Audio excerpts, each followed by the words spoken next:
বিসমিল্লাহির রহমানির রহিম। আসসালামু আলাইকুম। আমি সুজন হোসেন রিফাত, কার্যকরী সদস্য, মাদারীপুর জেলা ছাত্রলীগ।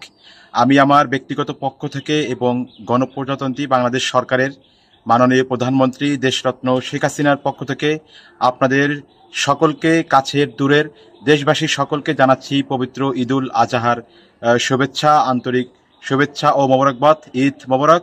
কাছের দূরের সকলকে এই পবিত্র ঈদুল আজহার আনন্দ ভাগাভাগি করে নেওয়ার জন্য অনুরোধ জানাচ্ছি।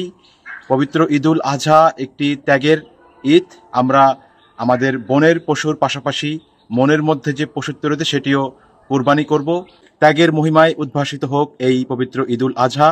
ঈদের আনন্দ ছড়িয়ে পড়ুক আপন পর কাছের দূরের সকলের মাঝে। আমরা ঈদের আনন্দ সকলের মাঝে ছড়িয়ে দিব এই প্রত্যাশা রাখছি। আমি আবারও দেশবাসী সকলকে জানাচ্ছি পবিত্র ঈদুল আজহার আন্তরিক শুভেচ্ছা ও অভিনন্দন। ঈদ মোবারক। জয় বাংলা, জয় বঙ্গবন্ধু, জয় শেখ হাসিনা।